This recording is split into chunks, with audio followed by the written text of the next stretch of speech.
That Svech goal did feel like he was trying to tell somebody something. I don't know who, but the message was something along the lines of, I'm just fine.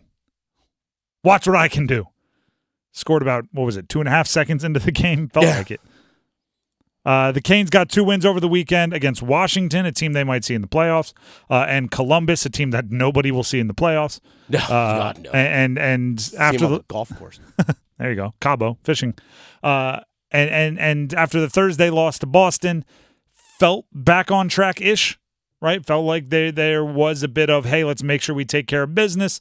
4-2 win over Washington Friday, 3-0 win over Columbus on Sunday. 2 very good, very run-of-the-mill victories for a top team in the league. Yeah, Guentzel played well versus Washington. Guess what? He's a good player. Good players play well. So did Aho. So did a few others. Right? This is for better or worse, right? Where I've stood for as long as I can remember and will continue to stand. You can't prove anything to me in the regular season. Right? It all comes down to what you do in the postseason. So the only things that matter about those 2 games they played over the weekend, the only things that matter about that Thursday game against Boston, the only things that matter about these upcoming 4 road games to end their season is this. What carries over to the postseason? What changes the way you play in the postseason? What makes a decision easier for you in the postseason? Right? Sometimes you right, like the goalie situation. We've been talking about it. Oh, how far we've come, right? Before the trade deadline, there was maybe some talk even coming from people that might currently be speaking to you right now on your radio saying to go trade for a goalie. Yeah. Which, looking back, Don Waddell, touche. You made a better decision than I would have made. But it also has come down to, is it Pyotr or Freddy? Is it Pyotr Kochetkov, who for much of the season has been your number 1 guy because Freddy wasn't around?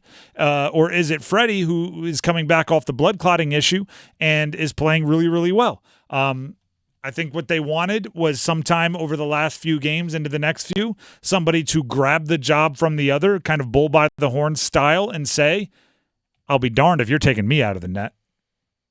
And it seems like that's what Freddy's been doing. 3 out of his last 7 games have been shutouts. I don't care who they are against. If you hold NHL teams to 0 goals, you're going to get my attention. And if you're doing it at 3 out of 7 clip, you're going to hold my attention, and you're going to earn your spot in that net. Since March 7th, his return, so we're looking at a month here. 8-1-0, .954 save percentage, goals against 1-2-2, and like you said, 3 shutouts. And that's with us building in he could be rusty for a couple starts. Yeah. Like that's not starting after he hit his stride. That's starting from the jump, right? That's starting right from the moment he came back from the blood clotting issue. Here's Rod Brind'Amour on Freddy. I mean, he did make some saves, obviously. We had a bunch of almost, they didn't convert on, but he's just, like you said, I think he's been real solid since he's come back, and he studies it. Like, he's just very calm back there, and I think that certainly helps. So let's talk about this in the framework that I was discussing earlier. What can you take from it into the postseason? I think what you take from it is Pyotr Kochetkov is one of the best number 2 goalies in the postseason. And it's now clear. And it's if Pyotr wants to be mad about it, he could, there are stats. You know what I love about track or wrestling or swimming, right?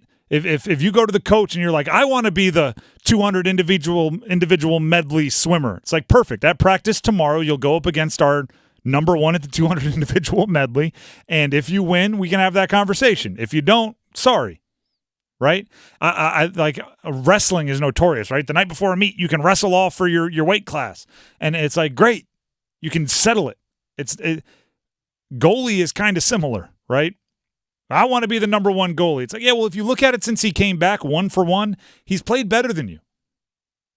Now, it's a team sport, so the defense was playing better in front of him. He got the easier draw. Yeah, but I think we can all go by eye test. I think we can all go by the numbers. I think we can all go by multiple different evaluation techniques. It's Freddy's net. It's not a knock on Pyotr either. No. He's been playing great too. Again, like I said, it's the best number 2. He's number 2 though, and I think it's obvious, and I think that's important, right? There's the whole cliche with quarterbacks. If you have 2 quarterbacks, you have no quarterbacks. What you really just need is somebody to grab the job and say, it's mine. And I believe Freddy did that. Now, here's the other part.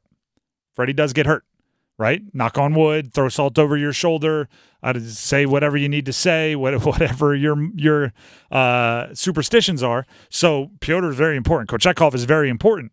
But I think you're more confident with Freddy in net for a must-win game in the postseason. And guess what? Every game is a must-win game in the postseason. We're close to it. Freddy's locked in. He's the guy. And now you have 4 games on the road to get your guy ready, your backup guy ready, and maybe even you throw a start or a third period or something to Spencer Martin just to make sure he's in a little bit of rhythm. I would not be surprised when the last game of the season rolls around next week. They're at Columbus, like it's Tuesday. And if the Canes' position is set, I wouldn't be surprised if Spencer Martin starts that game just to make sure Freddy and or Pyotr don't get hurt. It's fair. Yeah. It is fair, but because as well is that if one of those guys does get hurt, Spencer Martin's going to be dressing. And you want to make sure that he doesn't go, 2.5 months between starts. Yeah, except he does strike me as one of those guys. True, but still. I mean, if he's making starts, it's oh boy. Yeah. You look at that first line and you say, can you give me 4.5 goals today? We're going to need to get, it's run support, right? When you got a pitcher out there that's a little chaotic, you look at your hitters and go, we might have to score 10. So at least you're aware, right? Swing for the fences.